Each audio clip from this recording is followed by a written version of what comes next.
was way out of reach. This was not even as close as the score. The Titans are 7-2. All right, our guys are in. Jonathan Jones, Ryan Wilson. JJ, I'll start with you. The Titans, they're 5-0 as an underdog. They're 6-0 against playoff teams last year.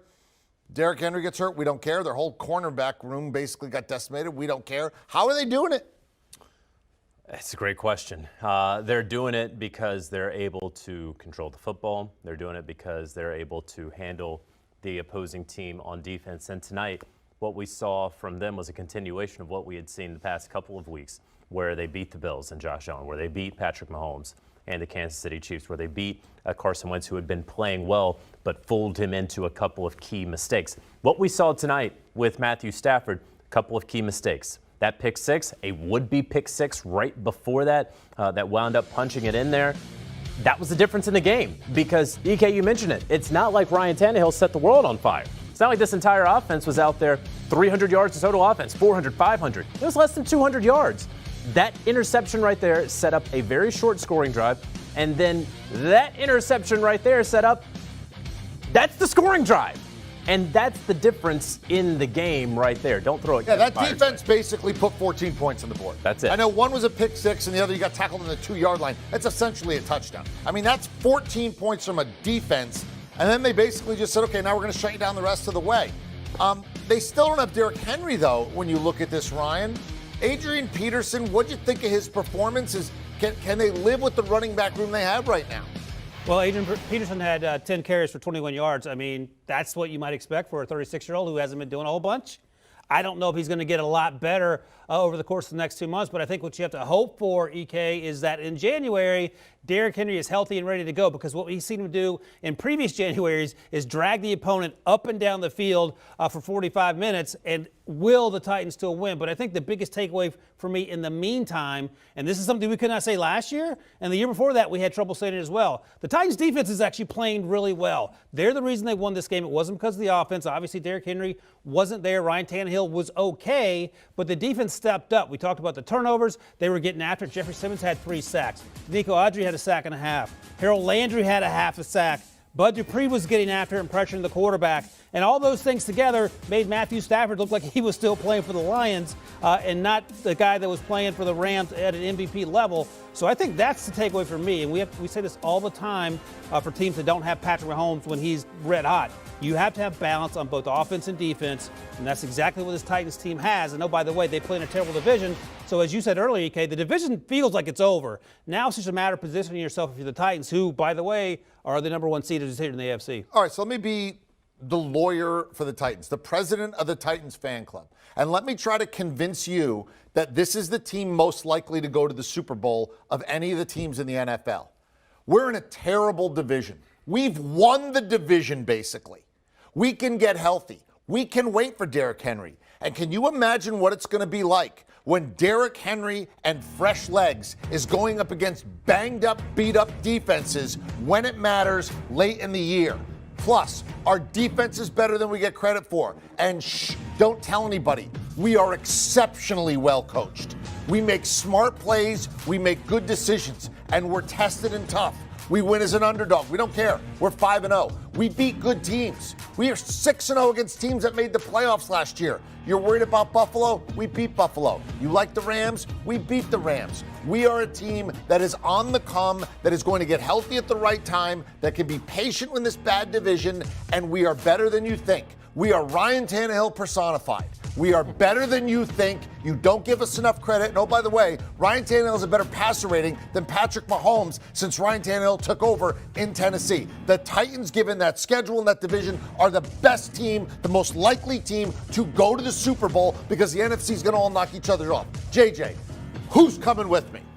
I can't go with you to the Super Bowl just yet. Okay. I love everything you said, and I will go right up to the AFC title game with you. Because I look at this Titans team and also look at their schedule that we just had up there. And they still have the Texans and the Jags on their schedule before they finish with the Niners, the Dolphins, and the Texans.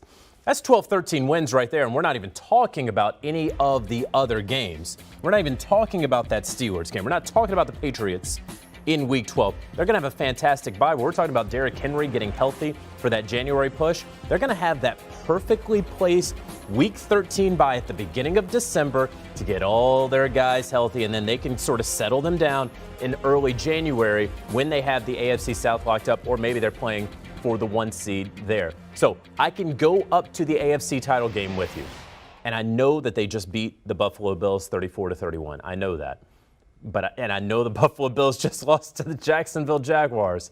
But I do think if you rolled the football out there next week between the Buffalo Bills and the Tennessee Titans, I would take the Buffalo Bills. That's not, I did my best. And by the way, I agree with you. But I always, try to flush this out. Can I get you to sign for it and say that a team that lost to the Jets is the most likely team to go to the Super Bowl right now, and that's Tennessee Titans? Right. The Jets was going to be my talking point. The Zach Wilson-led Jets. That's for producer Lucas, because I know he's a big Zach Wilson guy. But here's the thing, and JJ talked about the schedule. It feels like this team, the Tennessee Titans, have learned from that Jets loss. Yeah, they had both the receivers out during that game. We've established that injuries are not an excuse at this point. They've learned from that Jets game. They bounced back in a big way against the Bills. They bounced back in a big way against the Rams tonight. And I think they will continue to bounce back as they go through the course of the schedule, because they are not a team that plays as front runners, EK. They are a team that plays with a chip on their shoulder, whether it's there or not. And they feel like the Rodney Harrison Patriots of old, where no matter what, they had a reason to be upset about something. And I feel like that's how they take every game when they hit the field. I expect them to continue to dominate. JJ mentioned 12 or 13 wins. That seems reasonable. And by the way, if you get that first-round bye, that's one more week for Derrick Henry to get healthy. And I don't know who's going to run them down. It ain't going to be the Chiefs. We know that. Here's the thing. They are still plus 600 to win the AFC. That means it's a 14% chance to win the AFC. They're better than 14% to end up in the Super Bowl in the AFC to me anyway. I mean, I'll take them at plus 600. I don't want them to win the Super Bowl. I want the odds for them to get there. Yeah. And that is plus 600, and I think that is the best value right now on the board of any team that I could possibly look at. Now, we also had the Rams. They were not good. They've gotten walloped at home by Arizona and walloped at home by the Tennessee Titans. I know we talk about the fact that home field advantage doesn't matter much. Oh, by the way, Super Bowl, they would be at home. Anyway, does this game change your perception on the Rams, or do you just go, 17 of these bad boys, a couple times you're going to get rolled? Yeah, it's that. And it's that because the Matthew Stafford interceptions and the mistakes that he made that I don't think Matthew Stafford is going to be making every single game, game in and game out. He had the bad interception right there when he's at the goal line, and you can say, oh, he actually, forward progress would have kept him, had the ball at the 1. He doesn't know that. He's standing 3 yards in the end zone. He's going to think this is at least going to be a safety. Let me throw the football somewhere in the middle of the field, because it can't be grounding. That'll be 2 points. Let me go ahead and throw it right there. All right, well, that wound up resulting in 6 points for the Tennessee Titans. And the pick six, that was just a bad ball. He wants that ball back. He knew it as soon as he threw it. Everybody on the sideline knew it. The Tennessee Titans knew it, and they already had their hands up. That's a touchdown. He wants those 2 balls back. If he gets those 2 balls back, it's a completely different ball game. Now, I say that when 90% of NFL games are decided by 3 or so plays. This game was decided by 2 plays, and it were those 2 plays, and they fell on Matthew Stafford.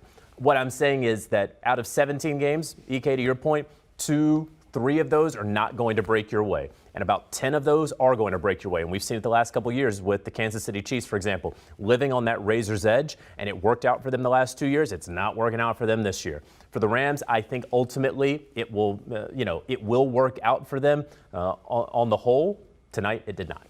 No, that's right. I mean, that's the thing. And you have to understand that Matthew Stafford, for as good as he's been, and Sean McVay's offense, for as good as he's been over the course of his career, he had a clunker. That's what happened. And sometimes we talk about Tom Brady not always being perfect. Go back to last year's playoff game against Green Bay. They should have lost that game. He threw 3 interceptions. No one's talking about that now because we know what Tom Brady did in the Super Bowl and what he's done throughout the entirety of his career. So I'm not worried about this long term. They laid an egg on national television, at home, all things you don't want to do. But we shouldn't sleep on the Titans. I think what this means going forward for the Rams, they lost to the Cardinals, and now they've lost to the Titans. That's nothing to be ashamed of. And you continue to build on what you had the previous 2 months, and you look forward to doing that same thing. And you sort of go from there, EK. I'm not worried about the Rams. Obviously, they're going to be a playoff team because of the way the NFC is situated. The question is, are they going to catch Arizona? Can they catch Green Bay? Can they catch Tampa Bay? I'm not so sure about that, so they got to figure out ways to win once they get into the Come on, neither of you are going to overreact and be a prisoner of the moment like every other, stupid show where they yap and whatever just happened is the only thing that could possibly happen going forward. See, this is why I like this. It's smart, it's thoughtful, and it goes forward and realizes that you're never as good as you are on your best day or as bad on your worst day, which is why we always win when we help you make your selections day in, day out. We also help you fantasy-wise, too. Let's take a look. All right, here you go, Titans, top performers. This is not a particularly good-looking board right now. And I'm not talking about the mug shots. They're very nice-looking gentlemen. I'm talking about the stats. It's not wonderful. Ryan Tannehill got in the end zone once. Adrian Peterson had a brutally bad night, except for he had a 1-yard touchdown run. A.J. Brown had some drops, caught less than his 11 targets. Julio Jones still hasn't scored as a Titan. And, Jeff Swain could walk malls in the car across the country. People are not going to know who he is. As for the Rams, Cooper Kupp, I mentioned, he had the quietest 11 catches ever. I really can't remember his name getting called much. I don't. I looked at it, it was 11? Okay, fine. Darrell Henderson did a lot of damage early, and then it sort of, the game script got away from him because they were down, and they really didn't move the football. Robert Woods helped you with 7. Goes back to the feel, the flow for a game, being able to allow our players to get into a rhythm and establish that. And really, I don't think I did nearly a good enough job of helping us do that. And then also, I think some of the penalties. We're playing behind the sticks. They did a good job. They had some players that were able to win some one-on-ones, and we were uncharacteristic. But I think overall, you look at yourself and you say, hey, what can I do to make sure we establish a little bit better rhythm and routine? And that's where I'm very bothered at myself for that. Coach, you have 11 penalties for 110 yards. At what point did you start to see it kind of get out of hand in that direction? And how do you go about cleaning those up before your next opponent? Yeah, I think, you go back and you say, all right, we're not going to allow one game to define us. I don't think that's reflective of the type of football team we are. We had a rough night, and it really seemed like that was kind of the narrative for the night. Really, it was, a lot of those things that occurred that are uncharacteristic, and I choose to believe that tonight was not the reflection of who we are. We can look at it, we'll correct it, and we'll keep it moving. Sean, you had that last drive deep into the red zone. What was that a way to remind you guys that you can still do it? Oh, yeah. They're playing softer coverages and things like that, too. So you do have to be mindful of that. But I did like the way that our guys competed to the end, found a way to make enough plays. Thought Matthew showed his guts and his resilience, and you certainly want to ride with guys like that. Sean, you said you weren't concerned about Matthew's ability to play well tonight without practicing this week. Did that play out? Yeah, I don't want to use that as a crutch. I really think it boils down to ultimately, did you really put yourself, did I really put our team in positions to make plays and have a rhythm and routine like I keep talking about? I didn't. Did Matthew make some uncharacteristic plays? Yeah, he did, but I'm not gonna say that that's a result of what occurred. But Sean, at times football comes down to obviously winning physical matchups. Yep. And it looked like you guys got physically beaten up front, particularly in the first half. We go back to the Arizona game, it was kind of that same thing where up front they got bullied. Why do you think that is, and is that an issue? Yeah, I don't think so. I think tonight they did a great job in some isolated instances, and if it was one matchup that you felt like continued to show itself, then you'd say, all right, maybe that's a concern right there. But again, when you're playing behind the sticks, you become one-dimensional like we were. I think that's tough versus any defensive front, especially a really good team like they are. And we'll go back, we'll look at it, we'll clean it up, and I trust that we'll play better moving forward. How close was Von Miller to playing, and what's the chances for next week? We'll see. We'll take it a day at a time with Von right now. Are you being especially careful with him though? Yeah, we are. We're going to be smart with Von. He's doing everything in his power to be ready to go, and hopefully he's ready to go next week. But I don't have, I can't give you that answer right now. Is there a way you can diagnose some of the problems you guys are repeatedly having on third down, particularly some of those third and long situations? Well, third and long, we've been pretty. You talking about defensively or offensively? Offensively. Yeah, we didn't convert tonight, but if you look at over the season, I bet you we're as good as anybody in the league. So. We just weren't very good as a whole offensively at all tonight. I don't think that's reflective of the type of unit, the operation that we want to have, and looking forward to the opportunity to respond. What did you learn about your team tonight? All right, so, see, that's good. Forget the Titans. That's not bad. See, Matthew Stafford did not have a good game. First 8, look at that touchdown-interception ratio. And then those 2 interceptions basically gifted 14 points. One was an actual pick 6. One got picked off and brought back inside the 5. So he was battered, he was sacked, he wasn't good. He gave up touchdown passes and 2 basically